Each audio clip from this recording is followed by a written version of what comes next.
नमस्कार, म जगदीश खरेल। अहिले पछिल्लो केही दिन यता नेपाल कम्युनिस्ट पार्टीको दल दर्ता भयो भएन भन्ने चर्चा भयो। आज मात्रै नेपाल कम्युनिस्ट पार्टीले दल दर्ताको प्रमाणपत्र बुझेको छ, त्यो पनि निर्वाचन आयोगमा। महाधिवेशनमा गइसकेपछि 33% महिला सहभागिता हामी पार्टीमा पुर्याउँछौँ है भन्ने सहमति गरेर त्यो शर्तमा दर्ता भएको छ र दल दर्ताको प्रमाणपत्र बुझिसक्नु भएको छ नेपाल कम्युनिस्ट पार्टीका नेताहरूले। 2062-63 को जनआन्दोलन पछाडि धेरै कुरामा धेरै परिवर्तनहरू भएका छन्। महिलाहरूको सन्दर्भमा पनि नेपालमा युगान्तकारी परिवर्तनहरू भएका छन्। जनताको बुझाइमा, परिवारको बुझाइमा, श्रीमानको बुझाइमा, दाजुभाइको बुझाइमा, बुबाको बुझाइमा, पुरुषहरूको बुझाइमा, स्वयं महिलाहरूको बुझाइमा पनि माथिदेखि तलसम्म, पढेकादेखि नपढेका, गाउँकादेखि सहर, हुने खानेदेखि नहुने वर्गसम्म पनि एउटा बुझाइ र एक खालको परिवर्तन भएको पक्कै पनि छ। अर्कोतर्फ संविधान जुन जारी भयो, नयाँ संविधान 2072 असोज 3 गते, त्यो संविधानले पनि महिलाहरूको हक अधिकार जिम्मेवारीको सन्दर्भमा धेरै कुराहरू बोलेको छ, भनेको छ, निर्देश गरेको छ, बाटो देखाएको छ। तर आजको दिनमा गणतन्त्र आइसकेको 1 दशक पुगिसक्दाखेरि पनि व्यवहारमा के कस्ता परिवर्तनहरू भए त? जुन संविधानले दिशानिर्देश गरेको थियो, जुन संविधानले देखाएको थियो, त्यो देखाएको बाटोमा मुलुक अगाडि बढेको छ? साँच्चीकै महिलाहरूले प्राप्त गरेको अधिकारको कार्यान्वयन भएको छ कि छैन, उपभोग भएको छ कि छैन, मूल प्रश्न यो हो। र त्यो प्रश्नको सुरुवात सानो भए पनि कहाँबाट हुन्छ भने नेकपाको पार्टीभित्र महिलाहरूको उपस्थिति 33% नपुग्नु। सन्दर्भ यो मात्रै छैन, नेपाली कांग्रेसको के छ त? त्यहाँ पनि समस्या छ। राष्ट्रिय राजनीतिक मूलधारमा रहेका राष्ट्रिय पार्टीहरू भनौँ न, यहाँ भित्रै पनि महिलाहरूलाई हेर्ने दृष्टिकोणमा समस्या छ, विशेष गरेर नेतृत्वको सन्दर्भमा। र तपाईले पछिल्लो समयमा हेर्नुभयो भनेदेखि 761 वटा सरकार यो मुलुकमा भइराख्दाखेरि सरकारको प्रमुख, कार्यकारी प्रमुखमा चाहिँ कति महिलाहरूको उपस्थिति रहे त? जहिले पनि विद्या भण्डारी राष्ट्रपति हुनुहुन्छ, जहिले पनि सुशीला कार्की त प्रधान न्यायाधीश भइसक्नुभयो त भन्ने सवालले मात्रै समग्र महिलाहरूको नेतृत्व भयो भएन भन्ने प्रश्नको जवाफ दिन्छ कि दिँदैन? आजको दिनमा नेपाली महिलाहरूको अवस्था कहाँनिर छौँ नेतृत्व लिने र दिने हिसाबले? आज यो विषयमा अलिकति बढी चर्चा गर्न मन लागेको छ। दुईजना महत्त्वपूर्ण महिला नेताहरू हुनुहुन्छ, महिला मात्रै होइन, नेपालको राष्ट्रका नेताहरू नै हुनुहुन्छ उहाँहरू। म सबैभन्दा पहिला सत्तारूढ दल नेपाल कम्युनिस्ट पार्टीका नेता एवं माननीय सांसद शशि श्रेष्ठलाई स्वागत गर्न चाहन्छु। स्वागत छ। धन्यवाद धन्यवाद। त्यस्तै गरेर यतिखेर नेपाली कांग्रेसका नेता एवं माननीय सांसद पुष्पा भुषाल हुनुहुन्छ, यहाँलाई पनि स्वागत गर्न चाहन्छु। पहिला उहाँबाटै सुरु गरौँ। हजुर, तपाईको पार्टीले निर्वाचन आयोगसँग उधारो सहमति गरेर पार्टीको दर्ताको प्रमाणपत्र बुझेछ। यो बुझिराख्दाखेरि चाहिँ तपाई त क्रान्तिकारी पार्टीको नेता के महसुस गर्नुभयो? अब यसलाई उधारो भन्ने कि हाताहाती भन्ने, त्यसको व्याख्या हामी पछाडि जाउँला हैन। खास गरिकन यो दल दर्ता सम्बन्धी, अब चाहे दुईटा यो नयाँ दल दर्ता गर्ने होस्, चाहे चाहिँ दुईटा पार्टीको बीचमा एकीकरण अथवा चाहिँ समावेश हुने स्थितिमा राजनीतिक दल सम्बन्धी ऐन 2073ले एउटा व्यवस्था गरेको छ। अब त्यो व्यवस्थामा स्पष्ट हिसाबबाट कुराहरू लेखिएको छ हैन। दुईवटा दलको चाहिँ एकीकरण भइसके पछाडिको के स्थिति हुने भन्ने कुराहरू, र यसमा तर्क के गरिएको छ भन्दाखेरि यो नयाँ दल होइन, यो नयाँ दल अवश्य पनि होइन, दुईटै दल नयाँ दल होइन। यो लामो इतिहास बोकेको, निरन्तर सङ्घर्ष आएको र आजको यो परिवर्तन सम्भव तुल्याउने महत्त्वपूर्ण दलहरू हो। र यति हुँदै पनि जुन किसिमको यो, फेरि म अर्को कुरा पनि के भन्न चाहन्छु भने यिनै दलहरू हुन् जसले महिलाहरूलाई आजको अवस्थामा पुर्याएको छ। यो अवस्थामा नीति निर्माण र निर्णय गर्ने थलोमा हिजोको तुलनामा चाहिँ वृद्धि गरेको छ। यद्यपि मैले के कुरा चाहिँ भन्ने गरेको छु भन्दाखेरि जसरी यो परिवर्तन ल्याउनको लागि मुलुकमा सङ्घीय लोकतान्त्रिक गणतन्त्र नेपाल स्थापना गर्नको लागि हिजोदेखि आजसम्म चाहे त्यो नालापानीकै कुरा किन नगरौँ, चाहे 104 वर्षको निरङ्कुश राणा शासनको अन्त अथवा चाहिँ पञ्चायती व्यवस्थाको अन्तदेखि निरन्तरको यो आन्दोलनहरूमा महिलाहरूको निर्णायक भूमिका रह्यो। त्यसको सापेक्षतामा महिलाहरूको चाहिँ उपस्थिति रहेन। तपाईलाई खुसी नै लाग्यो? होइन, मैले आजको दिनमा जस्तो हुन्छ नि, कस्तो दिन संविधानले तपाईलाई कानुनले ऐनले 33% पुर्याउ भनेको कारणले नै आज बाध्य भएर म महाधिवेशनमा भए पनि हो चाहिँ अब 33% पुर्याउन हजुर भन्नुपर्ने अवस्था आयो। त्यही कुरो मैले भन्दैछु। मैले के कुरो यहाँको चाहिँ यो चाहिँ लोकप्रिय सञ्चार माध्यमबाट के भन्न गइरहेको छु भन्दाखेरि संविधानमा, संविधानको प्रस्तावना र मौलिक हकमा, त्यसपछिबाट राजनीतिक दल सम्बन्धी ऐनमा भएको व्यवस्थालाई कार्यान्वयन गर्नु पर्थ्यो। मेरो भनाइ यो हो। किन भन्दाखेरि यहाँसम्म ल्याइ पुर्याउने यही दल दर्ता सम्बन्धी र समय पार्टी भित्रै खोइ त हजुर खोइ विरोध गरेको प्रधानमन्त्रीले नै भन्नु धेरै ट्याउ ट्याउ नगर्नु छ, त्यो ट्याउ ट्याउ शब्दावली नै उहाँले प्रयोग गर्नु भएछ। अब यसो हो, खोइ त अब भाषा शैली आफ्नो आफ्नो हुन्छ। कसैले त्यही कुरालाई एक प्रकारले चाहिँ व्यक्त गर्छ, कसैले त्यो व्यक्त गर्न सक्दैन, त्यो आफ्नो ठाउँमा छ। र हामीले खोइ त भन्ने भन्दा पनि बाहिर सडकमा बोल्ने भन्दा पनि पार्टीको अन्तर पार्टी जीवनमा हामीले सङ्घर्ष गरेका छौँ र त्यही कारणले भन्नुस् त महिलाहरूको सहभागिता 33% तपाईहरुले किन पुर्याउनु भएन?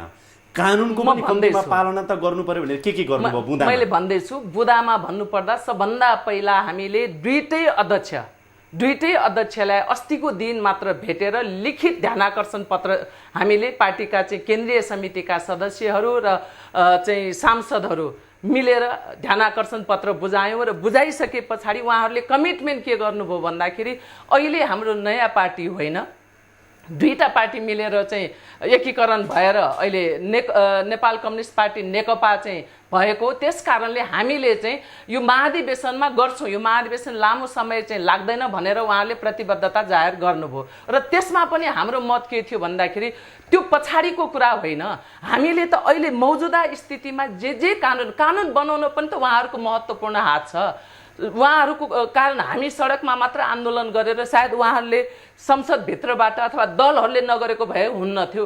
यति भइसकेपछि यो परिवर्तन ल्याउनको लागि तपाईँहरूको यति धेरै महत्त्वपूर्ण योगदान भएपछि यसलाई कार्यान्वयन गर्नको लागि त्यो भोलि होइन आजैदेखि गर्नु पर्थ्यो भन्ने हाम्रो मत रह्यो। त्यो मत छ र निरन्तर रूपबाट यो मत हाम्रो रहिरहने धन्द कानुन बनेछ है हजुर, धन्द कानुन बनेछ। अब यसो बाध्यकारी कानुन नबनेको भए नेपालको इतिहासमा तपाईले 15 सालदेखिको चाहिँ यो प्रतिनिधित्वको हेर्ने हो भनेदेखि सम्भव थिएन। पुष्पा भुषालज्यू, म त नेकपातिर मात्रै होला भने त हुन त कांग्रेसतिर पनि अवस्था त त्यही रहेछ हैन? र यसलाई कसरी लिनुपर्छ भने अहिले अब सङ्घीय लोकतान्त्रिक गणतन्त्र वास्तवमा नेपालको राष्ट्रिय राजनीतिमा सबभन्दा ठुलो फड्को, एउटा ठुलो समाजलाई रूपान्तरण गर्नको लागि, हाम्रो जस्तो समाजको सोचाइलाई परिवर्तन गर्नको लागि यो धेरै ठुलो एउटा औजारको रूपमा हामीले लिन्छौँ। र लोकतन्त्र भनेर मात्र भएन, लोकतन्त्रभित्र लोकतान्त्रिकरणको मूल्य मान्यता बोकेको पार्टी, नेता, समाज हुनु पर्यो। र भर्खरै तपाईँले भन्नुभयो नि जुन पार्टीभित्रका लोकतान्त्रिकरणका कुराहरू गर्नुभयो, अब त्यो लोकतान्त्रिकरणलाई कसले म्यानेज गर्ने भन्दा निश्चय नै संविधानले गर्छ, कानुनले गर्छ र पार्टीभित्रको लोकतान्त्रिकरणले गर्छ। देशभरका महिलाको हक अधिकारको कुरा गर्छौँ नि, अथवा पिछडिएको कुनै पनि वर्ग, समुदाय, जात, धर्म, लिङ्ग होस् त्यसको कुरा गर्छौँ नि। तपाईँहरू त केन्द्रीय तवरमा आइसकेको यस्तो नेताहरू हुनुहुन्छ, पार्टीभित्रै तपाईँहरूलाई सङ्घर्ष गर्न यति गाह्रो भइरहेको छ भने अन्य तपाईँ सम्झिनु न, गाउँपालिकाका अध्यक्ष उपाध्यक्षमा उठेका हुन् अथवा जितेका हुन् अथवा समुदायमा रहेका महिलाहरूलाई त कति गाह्रो होला। अनि यो राजनीति भनेको के हो भने समाजलाई परिवर्तन गर्नको लागि यो एउटा सामूहिक प्रयास गर्ने ठाउँ पनि हो। त्यही भएर यो के भने परिवर्तन आफैमा कठिन यात्रा हो। तपाईँले कुनै रूपान्तरण परिवर्तन चाहनुभयो भने, र विशेष गरी नेपाल जस्तो समाजमा तपाईँले भन्नुभयो नि विविधता बोकेको ठाउँमा महिलाका, दलितका, जनजातिका, मधेसीका जसले परिवर्तनको लागि यत्रो ठुलो यात्रा तय गरेको, त्यो परिवर्तन प्राप्त गर्ने भन्ने कुरा त सजिलो छँदै छैन। पुष्पा भुषाल, तपाईँ कुन अवस्थामा हुनुहुन्छ? आजको मितिमा यति त गरियो नि गाँठे भन्ने अवस्थामा हुनुहुन्छ कि अथवा सकिएन अझै गर्न भन्ने अवस्थामा छ आजको मितिमा हेर्दै जाँदा हामीले एउटा लोकतान्त्रिक संविधान प्राप्त गरेका छौँ जसले परिवर्तनका धेरै मुद्दालाई सम्बोधन गरेको छ। एक दोस्रो, हामीले धेरै कानुनहरू पनि यस्तो बनाएका छौँ जसले महिलाहरूले राजनीतिमा स्थापित हुनको लागि केही अवसर पनि प्राप्त भएको छ। जस्तै स्थानीय सरकारको निर्वाचनमा स्थानीय कानुन भन्दै गर्दाखेरि त्यहाँ 50% महिलाहरूलाई नीति निर्माण गर्ने ठाउँमा चुनावमा लडाउनुपर्छ भन्यो। हामी नेता मात्रै खोजेका छैनौँ कि नीति बनाउने ठाउँमा, निर्णायक ठाउँमा महिलाहरू जबसम्म पुग्दैनन् तबसम्म लोकतन्त्रभित्र पिछडिएको तबकाले त्यो अनुभूति गर्न सक्दैन। र मलाई के लाग्छ भने हामी केही उपलब्धि पनि हासिल गरेका छौँ, तर त्यो लोकतान्त्रिकरणभित्र पनि अहिले पनि केही जटिल, भनौँ न जटिलता चाहिँ छ, सङ्कीर्ण सोच पनि छ। र त्यो सोचलाई परिवर्तन गर्नको लागि 51% महिलाले मात्र पनि पुगेन। हामीले संविधान बलियो हुनु पर्यो, कानुन बलियो हुनु पर्यो, नियम बलियो हुनु पर्यो, पार्टीको विधान लोकतान्त्रिकरण हुनु पर्यो। त्यति मात्रै होइन, नीति निर्माण गर्ने ठाउँमा रूपान्तरणको नेतृत्व गर्ने महिला नेत्रीहरू पहिला आफूलाई पनि परिवर्तन गरेर त्यो औजारलाई, जुन मैले भने नि संविधानदेखि लिएर पार्टीको विधानसम्म लेखेका कुरालाई कार्यान्वयन गराउनको लागि हामी दबाब दिनको लागि तयार छौँ। यो उपलब्धि भयो एक। तपाईँको कुरा मैले कहाँ जोड्न खोजेँ भने अहिले भर्खरै अब सन्दर्भ माननीय शशीजीसँग जोडियो। अहिले नेपाल कम्युनिस्ट पार्टी नेकपाले दल दर्ता गर्यो। दल दर्ता गर्दाखेरि उसले कुन चाहिँ कानुनलाई समात्यो भने दल दर्ता सम्बन्धी कानुनलाई समातेर निर्वाचन आयोगमा दल दर्ता गरायो। र दल दर्ता सम्बन्धी कानुनलाई स्वीकार गरिसकेर दल दर्ता गर्न जाँदै गर्दा त्यो पास भएको कानुनले के भन्छ भने पार्टीभित्र 1/3 महिलाको उपस्थितिलाई अनिवार्य गराएको छ। संविधानमा पनि के लेखेको छ भने राज्यको हरेक तबकामा समानुपातिक समावेशी महिलाहरूको अवसरलाई सुनिश्चित गर्नुपर्छ भन्ने छ मौलिक हकमा, जसलाई 3 वर्षभित्र त कार्यान्वयन नै गरिसक्नुपर्छ राज्यले। अनि कानुनले के भन्छ भने दलभित्र 1/3 महिलाको प्रतिनिधित्वलाई सुनिश्चित गर्नुपर्छ भन्यो दल दर्ता ऐनले। र त्यसैलाई समातेर नेपाल कम्युनिस्ट पार्टी नेकपाले निर्वाचनमा आएका दल दर्ता गरायो। कानुन पनि कहीँ कन्डिसनल हुन्छ र म 3 महिनाभित्रै यो पुरा गर्छु, यो कानुनका प्रावधानहरू भन्ने पनि कहीँ विधिको शासनले त्यो व्याख्या गर्न थालियो भने अब सबै कुराहरू अब लोकतन्त्रले प्राप्त गरेका उपलब्धि पनि भोलि दिउँला भनेर हुन्छ। प्राप्त गरिसकेको अधिकार यो त के भने। खैर, यो प्रश्न निर्वाचन आयोगका प्रमुख आयुक्त र अरू आयुक्तहरूलाई पनि सोधौँला। म शशी कमरेडकोमा आउन चाहन्छु। यतिखेर हामीलाई लाखौँ दर्शकले हेरिराख्नु भएको छ। तपाईँले बुझेको र तपाईँले आम दिदीबहिनीहरूलाई बुझाउन चाहेको संविधानले मौलिक हकको सन्दर्भमा होस्, विभिन्न धाराहरूमा होस्, दफा उपदफा ऐनका दफा उपदफाहरूमा होस्, हामीलाई दिएका मूलभूत अधिकार जिम्मेवारीहरू यी छन् है, र यसको कार्यान्वयनको अवस्था चाहिँ आजको दिनमा यो छ भन्नु पऱ्यो भने के भन्नुहुन्छ? सेम क्वेसन तपाईँलाई पनि सोध्छु म। सबभन्दा पहिला त संविधानको मूल कुरो भनेको प्रस्तावना हो। सिङ्गो संविधानलाई एक चाहिँ पेजले निर्दिष्ट गरेको हुन्छ, जसमा सबै प्रकारका विभेदहरूको अन्त गरेर समानुपातिक समावेशी सहभागितामूलक सिद्धान्तको आधारमा सामाजिक न्यायमा आधारित समाज निर्माण गर्ने भन्ने कुराहरू लेखिएको छ। त्यो प्रमुख कुरा। त्यस्तै गरेर मौलिक हकमा चाहिँ मौलिक हक भनेको त कति महत्त्वपूर्ण भन्ने कुरा त मैले सायद धेरै चर्चा गरिराख्नु पर्दैन होला। मौलिक हक यदि कार्यान्वयन भएन भनेदेखि त राष्ट्रिय अदालतमा मात्र होइन, अन्तर्राष्ट्रिय अदालतमा पनि मुद्दा लाग्छ। त्यसमा पनि राज्यका हरेक निकायमा महिलाको समानुपातिक समावेशी सिद्धान्तको आधारमा प्रतिनिधित्व हुनेछ भन्ने कुराहरू छ। अब अरूमा त संविधान आफै बाजिएको स्थिति हो। तल गएपछि आयोग, कार्यपालिकाहरूमा व्यवस्थापिकामै गइसकेपछि 33% लेखिया छ, कार्यपालिकामा समावेशी मात्र भनिया छ, त्यो आफ्नो ठाउँमा। तर प्रमुख प्रस्तावना र मौलिक हकमा चाहिँ यो कुराहरू लेखिएको छ। मैले आम दिदीबहिनीहरूलाई मात्र होइन, आम देशवासीहरूलाई नि भन्न चाहन्छु कि संविधानमा यो कुरा लेखिनु भनेको नेपालमा अहिलेसम्म 2004 सालदेखि 2072 सालसम्म जारी भएको संविधान मध्ये यो संविधान सापेक्षतामा धेरै प्रगतिशील छ। कार्यान्वयनको अवस्था चाहिँ जुन मर्मका साथ चाहिँ संविधानको कार्यान्वयन हुनुपर्ने हो त्यो कुरा चाहिँ हुन सकेको छैन। समस्या यहीँनिर छ। के भन्नुहुन्छ पुष्पा भुषाल? मलाई के लाग्छ भने उपलब्धिका कुरा गर्ने हो भने मुलुकले एउटा ठुलो राजनीतिक रूपान्तरण स्वरूपको उपलब्धि हासिल गर्यो। सङ्घीयता ल्यायो, गणतन्त्र भयो, शान्ति प्रक्रिया अगाडि बढ्यो र समावेशी लोकतन्त्र। यो 4वटा मुद्दा भनेको वास्तवमा जनताले छुने, जनताको अधिकारसँग जोडिएको, जनतालाई सार्वभौम बनाउनको लागि र अधिकार प्राप्तको लागि र अवसर प्राप्तको लागि यो 4वटा मुद्दा भनेको धेरै ठुलो परिवर्तनका उपलब्धि भयो। एक दोस्रो, अहिले 62-63 सालपछि नयाँ संविधान हामीले प्राप्त गरिसक्यौँ। यसको सबभन्दा ठुलो उपलब्धि के भने महिलाहरूको अंश र वंश दुईटैमा समान अधिकार भयो। हिजो हामीलाई वंशको अधिकार थिएन, छोरी भनेको अर्काको घरमा जाने हैन भन्ने कुरा थियो, र अहिले आएर अंश र वंशमा समान अधिकार भनेर संविधानको मौलिक हकमै त्यो कुरालाई स्वीकार गर्यो। महिलाहरूको स्वास्थ्य प्रजननका अधिकारहरू, बाँच्न पाउने अधिकारसँग जोड्यो। महिलाहरूमाथि शारीरिक मानसिक हिंसा गर्नु हुँदैन भनेर पनि भन्यो। महिलाहरूलाई विभेद गर्नु हुँदैन भनेर सिडको 1991 मा पास गरेको नेपाल सरकारले पास गरेको अन्तर्राष्ट्रिय सन्धिको त्यो स्पिरिटलाई अहिलेको संविधानले त्यो कुरालाई पनि स्वीकार गर्यो कि विभेद गर्नु हुँदैन, किनभने विभेदबाट धेरै हिंसा, अन्याय, अत्याचार, असमानताको सृजना हुन्छ, तर विभेद गर्नु हुँदैन भन्यो। सिडलाई त्यो स्पिरिटलाई पनि यो संविधानले आत्मसात गर्यो। त्यति मात्रै होइन, हिजोको दिनमा आमाले एउटा सिङ्गल मदर आमाले आफ्नो बच्चालाई आफ्नो पहिचान दिन सक्दैन थियो, आमाले आफ्नो बच्चालाई आफ्नो नामबाट नागरिकता दिन सक्दैन थियो। तर आज जे होस्, केही होला, त्यहाँ अझै सङ्घर्ष बाँकी छ, तर पनि आमाले आफ्नो बच्चालाई आफ्नो नामबाट अधिकार र बच्चाले पनि आमाको नामबाट पहिचान पाउने अधिकार चाहिँ संविधानमा त्यो पनि लेखियो। यो पनि मलाई लाग्छ धेरै ठुलो उपलब्धि हो। र त्यसको सँगसँगै राष्ट्रिय राजनीतिमा नीति निर्माण गर्ने ठाउँमा, कानुन बनाउने ठाउँमा, मुलुकको रूपान्तरणको लागि नीति कानुन नियम बनाउने ठाउँमा सङ्घीय संसदमा 33% महिलाहरूको अनिवार्यता गर्यो। हिजोको दिनमा 33% महिला उम्मेदवार बनेको थियो अन्तरिम संविधानले, तर नयाँ संविधानले के भन्यो भने उम्मेदवार होइन कि उम्मेदवार भनेको निर्वाचन हार जित हुन सक्छ, तर सङ्घीय संसदमा 33% महिलाहरूको सुनिश्चितता भनिदियो। यी सबैको कार्यान्वयनको अवस्था, अनि यसलाई जोड्दै जाउँ, अब प्रदेशमा पनि 33% महिलाहरूको अनिवार्य उपस्थिति भन्यो र स्थानीय सरकारमा त तपाईँको 50% महिला प्रमुख उपप्रमुखमा उठाउनुपर्छ भनेर 40% महिला भएर सभामुख उपसभामुखमा महिला भए। अब तपाईँले कार्यान्वयनतिर जानु पर्यो। अब सामाजिक न्यायका कुराहरू छ हाम्रो संविधानमा, त्यसले पिछडिएका महिलाहरूको रूपान्तरणको लागि धेरै भोलि कानुनहरू नीति निर्माणहरू बनाउनुपर्छ। नागरिकताको सवालहरू गर्ने हो भने संविधानमा त लेखियो, तर कार्यान्वयन पक्षमा जानियो भने अहिले पनि बच्चाले आमाको नामबाट नागरिकता पाउनको लागि धेरै प्रमाणहरू पेश गर्नु परेको छ। संविधानले दिएका कुराहरू एउटा आमाले आफ्नो बच्चालाई नागरिकता दिन सकेको छैन। त्यही भएर यसको लागि के भने कानुन पनि, नागरिकता सम्बन्धी कानुन पनि अलि लिबरल, अलि सरल बन्नु पर्यो।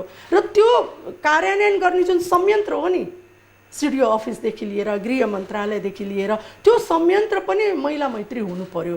त्यो कार्यान्वयन पक्ष अहिले पनि हामी के देखिराखेका छौँ भने अलिकति कमजोर चाहिँ देखिराखेका छौँ। तपाईँहरू दुवैजना मलाई यस नुमा मात्रै पहिला बताइदिनुहोस् त, दुवैजना संवैधानिक रूपमा अथवा भनौँ कानुनी रूपमा कानुनले विभेद गर्नु हुँदैन भनेर स्पष्ट रूपमा चाहिँ कानुनी व्यवस्था छ, हो? हो। अब त्यसो भए म पहिला तपाईँलाई सोध्छु, त्यसपछि तपाईँलाई। तपाईँ महिला, म पुरुष, अहिले पनि तपाईँ र म बिचको विभेद कहाँ कहाँ छ त? होइन, हरेक क्षेत्रमा छ। जस्तो मैले तपाईँ र मलाई कहाँ म जोड्छु भने राजनीतिमा तपाईँ र मेरो समान योगदान हुन्छ, तर तपाईँ राजनीतिबाट सहजै सत्तामा पुग्नुहुन्छ र राजनीति दलमा तपाईँ सहजै माथि पुग्नुहुन्छ, तर एउटा महिला भएको कारणले राजनीतिभित्र पार्टीभित्र ऊ माथिको पदमा जान सक्दैन। किन? होइन, सोचाइ, दृष्टिकोण, के सोचाइ, पोलिटिक्स। सोचाइ यसलाई एउटा लाइनमा मात्रै के भन्छु भने हाम्रो सोसाइटीले अहिले पनि महिलालाई एउटा लिडरसिपको रूपमा, नेतृत्व तहको रूपमा स्वीकार गर्दैन। तर फेरि होइन, मैले यसलाई फेरि जोड्छु, हाम्रो सोसाइटीले, दलले, नेतृत्वले, र यसलाई म कहाँ जोड्छु भने त्यो भनेको पुरुषहरूकै सोसाइटी, पुरुषहरूकै दल, पुरुषहरूकै नेतृत्व कि त्यहाँ सबै हुन्छन्? दल र समाज भनेको dominated by the male figure, male leader till now है। र म यो कुरा कहाँ जोड्न खोजेँ भने नेपाल जस्तो सोसाइटी, तपाईलाई भोलि प्रधानमन्त्री भएको नेपाली कांग्रेसले देख्न चाहदैन हैन? एक्ज्याक्ट, सुन्नुहोस् न, मैले यसलाई कहाँ क्रस गरेँ भने हाम्रै जस्तै सोसाइटी, हाम्रै जस्तै सामाजिक संरचना भएका एसियन मुलुकहरू, दक्षिण एसियाई मुलुकहरूमा पनि महिलाहरू पार्टीको नेता, इन्डियामा इन्दिरा गान्धी र सोनिया गान्धी पार्टीको बागडोर, श्रीलङ्कामा चन्द्रिका नायडू, श्रीलङ्कामा, पाकिस्तानमा बेनजीर भुट्टो, र अहिले पनि स्टिल बङ्गलादेशमा अपोजिसन र रुलिङ पार्टीमा दुईटैले पार्टीको बागडोर, बर्मामा आङ सान सुची पार्टीको नेता, इन्डोनेसियादेखि लिएर थाइल्यान्डमा हेर्ने हो भने सरकार प्रमुखहरू महिलाहरू भयो भने हाम्रो जस्तो सोसाइटी, यही कल्चर भएको सोसाइटी भएको देशमा महिलाहरू त पार्टी प्रमुख र सरकार प्रमुख त भएको छ नि। तर नेपालमा स्टिल किन भन्दाखेरि के देखियो भने राजनीति भनेको के मात्रै बुझ्यो भने महिलावादी दृष्टिकोणबाट हेर्ने हो भने हामी भन्छौँ राजनीति परिवर्तनको लागि चाहिन्छ, त्यही भएर निर्णय गर्ने ठाउँमा महिला चाहिन्छ भनेका छौँ, किनभने परिवर्तन त आवश्यक छ। तपाईँ यो भन्दै हुनुहुन्छ महिलाको सहभागिता राजनीतिमा भयो, महिलाको नेतृत्व चाहिँ नि नेपाली राजनीतिमा हुन दिएन। सुन्नुहोस् न, मैले यसलाई व्याख्या गरेँ। मैले के व्याख्या गरेँ, महिलावादी दृष्टिकोणबाट राजनीतिलाई कसरी व्याख्या गर्ने हो भने समाजले रूपान्तरण खोजेको छ, पिछडिएका वर्ग, महिला, दलित जनजाति, मधेसी जसले परिवर्तन खोजेको छ त्यो राजनीतिबाट मात्रै सम्भव छ। तर महिलाहरू लिडरसिपमा पुग्नुपर्छ, किनभने महिलाहरू आफै परिवर्तनका पक्षधार हुन्। त्यो भएर हिजोको आन्दोलनमा महिलाहरू सडकमा आएका थिए, किनभने त्यसबेला म यसलाई जोड्छु, अर्को मैले जोड्छु, पुरुषवादी सोच के छ भने राजनीति भनेको सत्तामा पुग्ने माध्यम हो भन्ने दृष्टिकोण जो छ, त्यसैमा लडाइँ भयो महिला र पुरुषको बिचमा। कानुनी रूपमा कानुनले व्यवस्था गरे अनुसार विभेद कानुनले गर भन्दैन, तर व्यवहार अलिकति फरक छ, कार्यान्वयनमा चुनौती देखिरहेको छ भनेर तपाईँहरू दुवैजना बताइराख्नु भएको छ। त्यही प्रश्न सोध्छु, तपाईँ महिला, म पुरुष, हामी बिचको विभेद कहाँनिर छ अहिले पनि, के कुरामा छ? कहाँ छैन भन्ने सवाल यो, कहाँ छ भन्ने यहाँनिर छैन। यहाँ हेर्नुहोस् है, अहिले हामी अन्तर्वार्ता गरिरहेछौँ, तपाईँहरू मेरो अतिथि हुनुहुन्छ, म अन्तर्वार्ता गरिरहेछु, कम्तीमा यहाँ चाहिँ छैन। यहाँ पनि छ। यो कोठामा अब नहोला अहिले अन्तर्वार्ता, तर यो तपाईँको संस्थामा तपाईँहरू मुख्य नीति निर्माण र निर्णय गर्ने थलोमा कतिजना हुनुहुन्छ र महिलाहरू कतिजना हुनुहुन्छ? मलाई बडो गर्व लागेको छ शशि कमरेड, हाम्रोमा 55% महिला हुनुहुन्छ, 45% पुरुष हुनुहुन्छ। तर नीति बनाउने र निर्माण गर्ने, यसको सम्पूर्ण चाहिँ स्वामित्व अथवा यसको नेतृत्व गर्नेमा को छ त? 55 र 45 होइन, 25 र 75 भए पनि मुख्य स्थानमा को छ त्यति भनिदिनुस्। त्यसरी चाहिँ आकलन गरेको छैन, तर यति चाहिँ भन्न सक्छु, यति चाहिँ भन्न सक्छु, पोलिसी लेभलमा हाम्रो महिला साथीहरूको पनि महत्त्वपूर्ण नेतृत्वदायी भूमिका छ। त्यो यो अन्तर्वार्ता होइन, त्यस्तो त हाम्रो पनि छ, बराबरी नै छ। त्यो यो इन्टरभ्यू पछाडि छुट्टै पनि म तपाईँसँग पछि डाटा नै दिनु पर्यो भने दिउँला। अब यो महिलामाथि विभेद भनेको यत्र तत्र सर्वत्र छ, यो कहाँ भनेर चाहिँ भनिराख्नु मलाई पर्छ भन्ने लाग्दैन।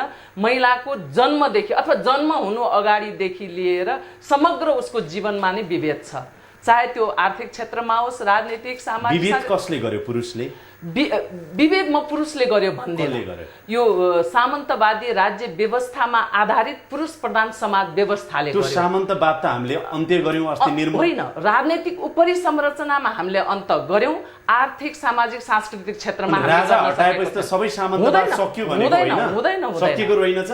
राजा हटाएर राजनीतिक उपरि संरचनामा अन्त भएको छ, तर अरू ठाउँमा भएकै छैन। तपाईँले आर्थिक उत्पादनको ठाउँमा हेर्नुहोस्, सांस्कृतिक ठाउँमा हेर्नुहोस्, तपाईँले सामाजिक क्षेत्रमा हेर्नुहोस्, सबैतिर सामन्तवादको प्रतीक चाहिँ को छ त? अवयवहरू, प्रतीक भन्नुस्, अवयवहरू को छ? चिन्तन छ, पुरुष प्रधान मानसिकता छ। त्यो चिन्तन केपी ओलीमा छ, त्यो चिन्तन पुष्पकमल दाहालमा छ, त्यो चिन्तन लीलामणि पोखरेलमा पनि छ।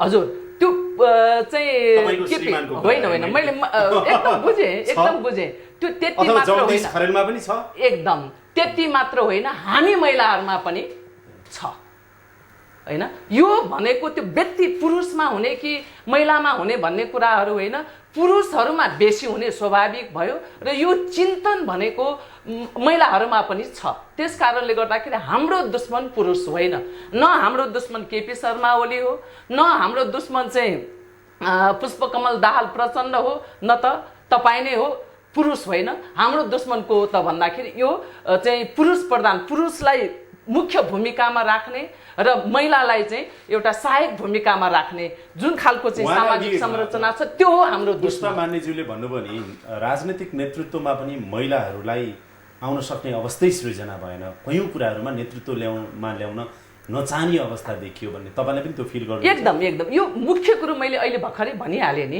पुरुष प्रधान मानसिकताको कारणले गर्दाखेरि यो वा त्यो बहानामा चाहिँ महिलाको नेतृत्व नस्वीकार्ने र त्यसमाथि पनि मानसिकताको र चिन्तनको कुरा गर्नुभयो नि पुष्पा मान्नेज्यू, तपाईलाई पनि त्यही लाग्छ? होइन, हेर्नु, हामी अब दक्षिण एसियाई मुलुकका देश हो नेपाल, र यहाँको जुन समाजको केमिस्ट्री छ नि, यहाँको केमिस्ट्री जुन छ त्यसमा के देखिन्छन्, महिलाहरू राजनीतिक, आर्थिक, सामाजिक, सांस्कृतिक क्षेत्रमा महिलामाथि विभेद भएको छ। त्यहाँबाट सुरु गरौँ। तपाईँले विभेदका कुरा ल्याइ गरिराख्नु भएको छ।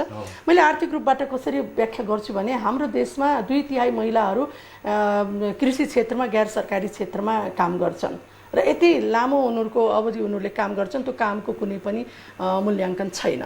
अब यो विभेद भयो कि भएन एउटा कुरा। राजनीतिमा महिलाहरू आन्दोलनमा हिजो राजनीतिक परिवर्तनको लागि तपाईँले सम्झिनुहोस्, 46 सालको आन्दोलनलाई फर्काएर रिकर्ड हेर्नुहोस्, वा 62-63 सालको वा 10 वर्षको जनयुद्धकै तपाईँले फर्काएर हेर्ने हो भने त्यहाँ महिलाहरूको सहभागिता त अत्यन्त थियो। किन थियो भने त्यो आन्दोलनले परिवर्तन दिन्छ है भनेर थियो, उद्देश्य त्यो थियो। हाम्रो समाजको यो केमिस्ट्रीलाई परिवर्तन गर्नुपर्छ, जसले गर्दा एउटा गाउँमा बसेको महिलाले लोकतन्त्रको अनुभूति, परिवर्तनको अनुभूति गर्न सकुन् र निर्णय गर्ने ठाउँमा महिलाहरूको प्रतिनिधित्व सुनिश्चित हुन सकोस्। एउटा प्रश्न जन्मिन्छ, तपाईँहरू दुवैजनालाई यो सोध्छु, यो पुरुषवादी प्रश्न चाहिँ होइन है, अगाडि नै मैले यहाँहरूलाई यो निवेदन गरेँ। महिलाहरू आफै शीर्ष नेतृत्वमा पुग्न योग्य भइसकेका छैनन् अथवा बाँकी छ, अथवा योग्य भइकन पनि पुग्ने सर्कमस्टान्सेस वातावरण बनेको छैन? मलाई के लाग्छ भने दक्षिण एसिया मुलुकमा हेर्ने हो भने हामी कसरी विश्लेषण गर्छौँ भने पार्टीको प्रमुख हुन वा सरकार प्रमुख हुनलाई केही लिगासीले काम चाहिँ गरेको छ, पारिवारिक केही समर्थनबाट पनि महिलाहरू माथि पुगेको हामी उदाहरणहरू विभिन्न देशहरूबाट पाएका छौँ। एउटा त्यो। तर नेपाल मलाई के लाग्छ भने दक्षिण एसियाई मुलुकको सबभन्दा बढी प्रगति, राजनीतिमा फड्को मारेको, महिलाहरूको विषयमा सबभन्दा बढी उपलब्धि हासिल गरेको देश हो। त्यही भएर त्यो उपलब्धिलाई बचाउनको लागि पनि अब महिलाहरू नेतृत्व तहमा निर्णय गर्ने ठाउँमा पुग्नै पर्छ, किनभने त्यो परिवर्तन पुग्नुपर्छ भन्ने त तपाईँ पनि सहमत, उहाँ पनि, म पनि सहमत छु नै होइन। तर आजको दिनसम्म महिलाहरू योग्य नभएकै कारणले शीर्ष तहमा पुग्न नसकेको हो, बाँकी छ, अथवा योग्य भइकन हैन। शशीजीले भने जस्तै महिलाहरू योग्य क्षमतावान पुरुषभन्दा कहीँ पनि कम पनि हुनुहुन्न नेपालको राजनीतिज्ञमा। सिधा भन्नुहोस् न, योग्य छन् या छैनन्? एकदम योग्य, क्षमतावान, प्रतिस्पर्धी छन्। मैले त्यहाँ कहाँ जोडेँ भने प्रतिस्पर्धी छन्। तपाईँ आउँछु म, पहिला शशी श्रेष्ठ भन्नुहोस् त। महिलाहरूलाई खाँचो अवसरको हो है, जिम्मेवारी र अवसर पाएको खण्डमा महिलाले नसक्ने कुरा केही पनि छैन। एउटा घर राम्रोसँग सञ्चालन गर्ने महिलाले राज्य अति राम्रोसँग सञ्चालन गर्न सक्छ। त्यस कारणले महिलाको असक्षमता अथवा अयोग्यताको कारणले गर्दाखेरि यो अवसर नपाएको एकदम योग्य छन्। महिलालाई त्यो ठाउँमा पुग्नको लागि अवसर नभएको कारणले। तपाईँलाई एउटा प्रश्न सोध्छु, तपाईँले जीवनमा प्रधानमन्त्री म बन्नुपर्छ भनेर सपना देख्नु भएको छ कि छैन? मैले पद र सत्ताको लागि भनेको होइन, शक्तिको लागि भने सेवा गर्नको लागि यो मुलुकको कार्यकारी प्रमुखको जिम्मेवारी मैले सम्हाल्नुपर्छ भनेर जीवनमा आजको दिनसम्म सपना देख्नु भएको छ या छैन? इमानदार भएर बताउनुहोस्। एकदम इमानदार हो। मैले कुनै पद प्राप्त गरेर देश र जनताको सेवा गर्नुपर्छ भन्ने भन्दा पनि राजनीति भनेको सेवा हो, त्याग, तपस्या र बलिदान हो। त्यस कारणले राजनीतिलाई सेवाको भावबाट गर्नुपर्छ भन्ने हिसाबबाट गरे।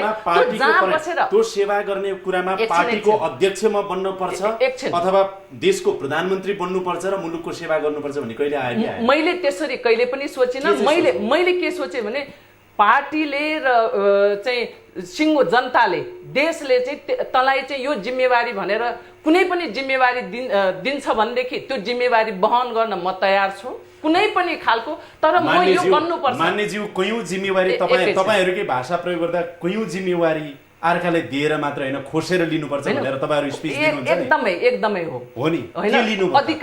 अधिकारहरु चाहिँ मागेर होइन, खोसेर पाइन्छ भन्ने हो। तर मेरो चाहिँ के हो भन्दाखेरि म प्रधानमन्त्री बन्नुपर्छ अथवा म चाहिँ त्यो ठाउँमा पुग्नुपर्छ, पुगेर मात्र गर्न सकिन्छ भन्ने खालको मानसिकता चाहिँ ममा प्रधानमन्त्री बनेर झण्डा हल्लाएर अगाडि पछाडी गाडीको एस्कर्टिङ राखेर सुरक्षाकर्मी राखेर बालवाटा र चाहिँ सिंहदरबारको कुर्सीमा बस्नको लागि मात्रै पक्कै भने होइन। मैले तपाईलाई कहिले सपना आएन यो देशमा म पार्टीको, नेपाल कम्युनिस्ट पार्टीको अध्यक्ष शशी श्रेष्ठ हुनुपर्छ र त्यो पार्टी चलाउन हाँक्नुपर्छ, शशी श्रेष्ठ यो मुलुकको प्रधानमन्त्री बन्नुपर्छ र यो देशको सेवा गर्नुपर्छ भन्ने सपना आयो कि आएन? मैले त्यसरी सोचिनँ। महिलाहरू होइन, यसो होइन। महिलाहरू थुप्रै महिलाहरू छ सक्षम। शशी मात्र होइन, पुष्पा भुसालदेखि लिएर थुप्रै श्रेष्ठ भुसालहरू। एकदम तपाईँको कुरो बुझेँ, तपाईँको कुराको स्पिरिट मैले बुझेँ। म आफै त्यो पदमा पुग्नुपर्छ भन्दा पनि मैले त्यो जिम्मेवारी पाएको खण्डमा जनताले विश्वास गरेको एकछिन होइन, लिने कुरामा प्रधानमन्त्री बनेर मात्रै गर्न सकिन्छ भन्ने हिसाबबाट लागेन। त्यो ठाउँमा महिला पुग्नुपर्छ। एकछिन म भन्दैछु, त्यो ठाउँमा महिला पुग्न पर्छ नीति निर्माण तथा निर्णय गर्ने थलोमा महिला पुग्नुपर्छ, महिला पुग्न सक्छ, त्यो क्षमता राख्छ र त्यो जिम्मेवारी चाहिँ हामीले त्यसमा चाहिँ शशी नै बन्नुपर्छ अथवा फलाना नै बन्नुपर्छ भन्ने हिसाबले म तपाईँ व्यक्तिको पक्कै कुरा गरेको छैन। अस्ति प्रधानमन्त्री केपी ओलीले संसदमा भन्नुहुन्थ्यो कि सपना राति सुतेर होइन आँखा खुलै राखेर देख्ने सपना भन्नुहुन्थ्यो, कम्तीमा सपना त देख्नु पर्छ। होइन, सपना चाहिँ मैले जिम्मेवारी पाएको खण्डमा म गर्छु भन्ने खालको चाहिँ मैले सपना, तर मैले पदको हिसाबले यो पद मैले प्राप्त गर्नुपर्छ भनेर व्यक्ति केन्द्रित भएर मैले कहिले पनि सोचिनँ, नसोचेको कुरा। तर बिग्रियो कि हुन सक्छ त्यो समीक्षा गरौँ, हुन सक्छ, तर अरू कसैले त देखा होला नि। म पुष्पा भुषाल यो मुलुकको प्रधानमन्त्री बन्न सक्छु नि, बन्नुपर्छ, अथवा पार्टीको सभापति बन्छु नि, बन्नुपर्छ, सपना देख्नुभयो कि होइन? यो एकदम हेर्नुहोस्, यो राजनीति गर्दा मिसन र यो सपना र कमिटमेन्ट यो दुईटा कुरा हुनैपर्छ। हेर्नुहोस्, तपाईँले भने जस्तै राजनीतिमा पार्टी सभापति हुने भनेको के हो भने जनताको लागि इमान्दार हुनको लागि पार्टीको नेता हुने हो, जनताप्रति इमान्दार हुनको लागि। अर्कोतिर मुलुकको प्रधानमन्त्री हुने भनेको के हो भने मुलुकको समग्र विकासको लागि र मुलुकको रूपान्तरणको लागि, निर्णय गर्ने ठाउँमा पुग्नको लागि पनि क्षमतावान महिला त्यहाँ पुग्नुपर्छ। त्यही भएर म शशीजीको कुरामा कहाँ मात्रै म जोडेँ भने क्षमतावान, प्रतिस्पर्धी, मुलुकलाई डोराउन सक्ने, मुलुकलाई परिवर्तन दिन सक्ने, किनभने महिलाहरू आफै परिवर्तनकारी यात्रामा हिँडेका छ। बिल्कुलै मैले भने सपनाको लागि तपाईँ घरमा बसेर पार्टी कार्यालयमा बसेर, अघि तपाईँले भन्नु राजनीतिक सहभागिता चाहिँ भयो, नेतृत्व भएन, मन्त्रीज्यू दाई नमस्कार जय नेपाल, सभापतिज्यू उपसभापतिज्यू महासचिवज्यू महामन्त्रीज्यू जय नेपाल नमस्कार भनेको भरमा मात्रै अब भन्नु पर्दैन। हाम्रो संविधानले अब हामीलाई यति बलियो बनाइसकेको छ कि हामीले त्यो संविधानलाई टेकेर, राजनीतिक दल सम्बन्धी कानुनलाई टेकेर पार्टीको विधानलाई परिवर्तन गर्नको लागि बाध्य हुन्छ राजनीतिक पार्टी, र त्यसपछि महिलाहरू पार्टीको नेतृत्व तहमा पुगेर आफ्नो अवसर र क्षमताको परीक्षण सुरु हुन्छ। त्यही भएर म आशावादी के हो भने तपाईँले भने जस्तै अब नेताले दिनुपर्ने दिउँ, मेरो इच्छा मात्रै के हो भने जो महिला त्यो विधान र संविधानलाई टेकेर त्यो अवसर प्राप्त गरिन्छ, त्यो अवसरलाई आफ्नो क्षमता र दक्षता कौशलताले देखाउनुपर्छ। अर्को इलेक्सन आउँदाखेरि समानुपातिको सूचीमा चाहिँ अधिक महिला, अहिलेको यथार्थ पनि यही देखियो, पर्खिनुहोस् है, यही देखियो।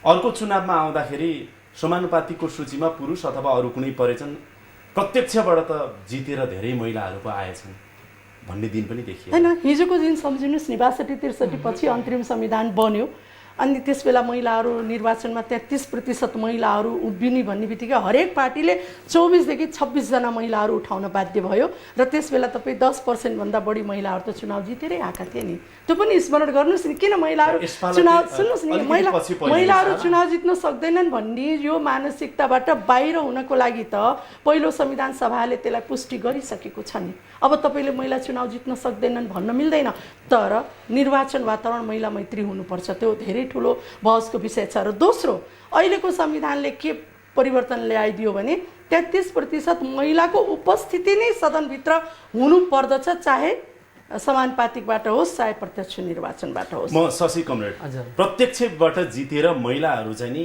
सांसद बन्ने अथवा मन्त्री बन्ने अथवा प्रधानमन्त्री बन्ने अवस्था आगामी इलेक्सनमा कस्तो होला यसपाला? अहिले पनि महिला भन्न साथै तपाईँ पहिला समानुपातिकमा हो भनेर प्रश्न सोध्ने जस्तो अवस्था देखियो कि सामान्यतया बाहिर हेर्दा यो चिन्तनै चाहिँ गलत छ भन्ने हो।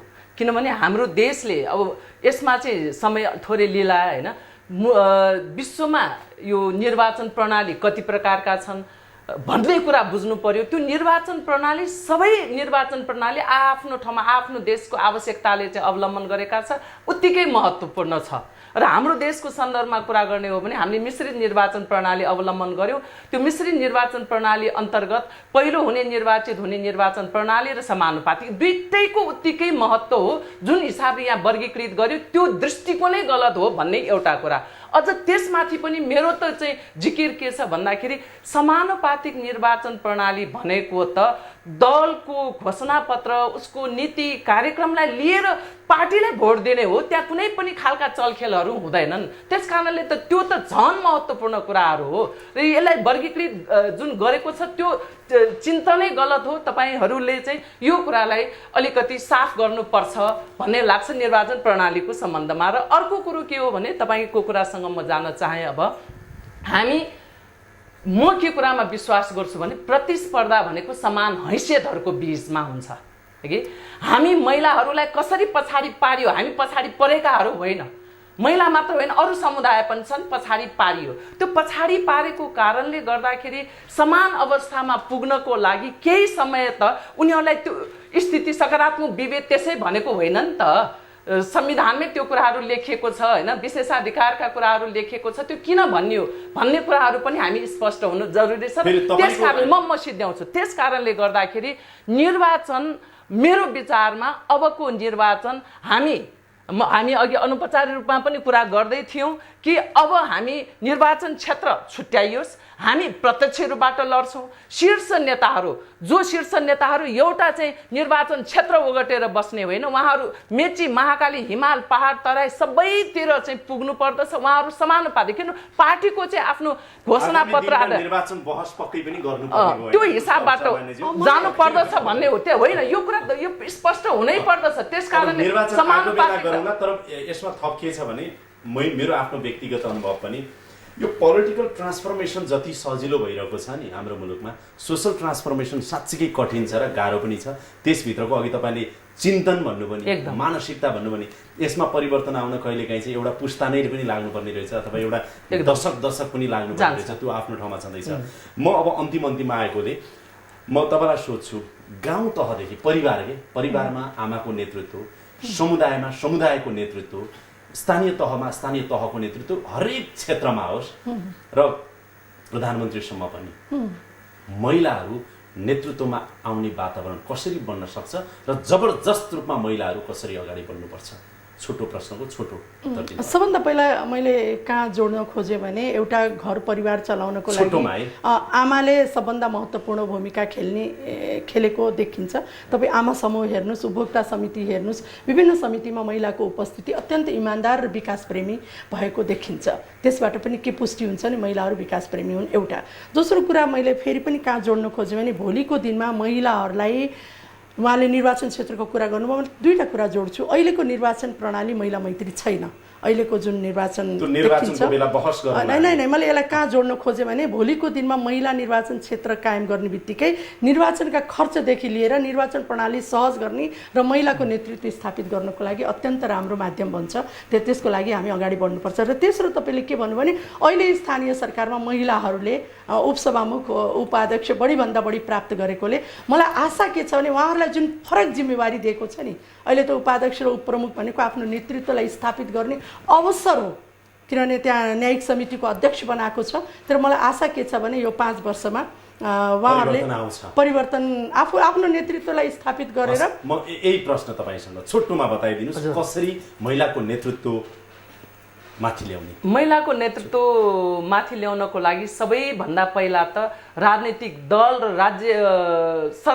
राज्यले चाहिँ महिलाहरूको लागि अगाडि ल्याउन, किन महिला आन्दोलनमा आउनु अथवा महिला राजनीतिमा आउनु भनेको महिला एक्लै आउँदैन, उसको समग्र जीवन आउँछ, उसका व्यवहारदेखि लिएर समग्र आउँछ भनेर त्यो कुराहरूलाई चाहिँ सहजीकरण गर्ने कामहरू गर्नु पर्दछ। त्यसको लागि सबभन्दा पहिला त बाध्यकारी व्यवस्था, घरको काममा पनि पुरुषको सहभागिता रहने चाहिँ नीति तथा कार्यक्रममा आउनु पर्यो र महिलाले गर्ने कामको पनि आर्थिक मूल्याङ्कन हुने, आर्थिक उत्पादनमा मूल्याङ्कन हुने र के अरे गणना हुने र त्यसको मूल्याङ्कन गर्ने कुराहरू हुनु पर्यो। र महिलाहरूले राजनीतिमा ल्याउनको लागि एउटा सहज खालको वातावरण, जे कुराले, अब तपाईँको घडी हेर्दै हुनुहुन्छ, छोटो समय छ, जे कुराले महिलालाई राजनीतिमा आउनको लागि हामीलाई बाधा दिइरहेको छ, त्यो बाधा व्यवधान चाहिँ राजनीतिक दल र चाहिँ सरकारले अथवा राज्यले चाह्यो भने हटाउन सक्छ। यसलाई समग्र योजनाबद्ध किसिमबाट महिलाहरूलाई अगाडि ल्याउनको लागि हामी जाने हो भनेदेखि सम्भव छ। र त्यसमा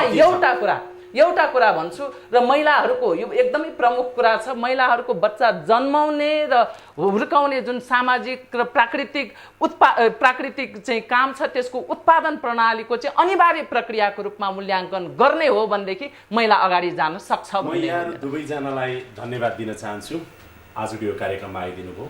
र अर्को के हिसाबमा पनि धन्यवाद दिन चाहन्छु भनेदेखि यहाँसम्मको परिवर्तन ल्याउनको लागि तपाईँहरूको रगत, तपाईँहरूको पसिना, तपाईँहरूको मेहनत, तपाईँहरूको सङ्घर्ष, तपाईँ र तपाईँ जस्ता धेरै महिला धेरै नेताहरूको र एकदम। धेरै पुरुष नेताहरूको पनि जसले सपोर्ट गर्नुभएको छ यो अभियानमा र विभिन्न तह तबकाका सरकारवालाहरूको साथ सहयोग सङ्घर्ष रह्यो र तपाईँहरूकै सहभागिता र सङ्घर्षले यहाँसम्मको उपलब्धि हासिल भएको छ। यसको लागि धन्यवाद छ, तपाईँहरूलाई बधाई पनि छ र आगामी अझै धेरै गर्न बाँकी छ। सिम्बोलिक रूपमा यहाँहरूलाई भनौँ प्रधानमन्त्री कुनै दिन यो नेपालमा महिला हुनेछिन्, महत्त्वपूर्ण पार्टीको अध्यक्ष यो मुलुकमा कुनै दिन महिला हुनेछिन् र 761 सरकारमा अधिकांश सरकारका प्रमुखहरू त महिला भए नि भन्ने दिन पनि सम्भवतः त्यो आउला। त्यतातिरको बाटोमा असम्भव केही छैन। त्यतातिरको बाटोमा यहाँहरूको अभियान जारी रहोस्। अधिकार तपाईँहरूकै मैले स्पिच लिएको अधिकार सधैँ मागेर पाइँदैन, खोसेर पनि लिनुपर्छ र त्यो खोसेर लिने अधिकार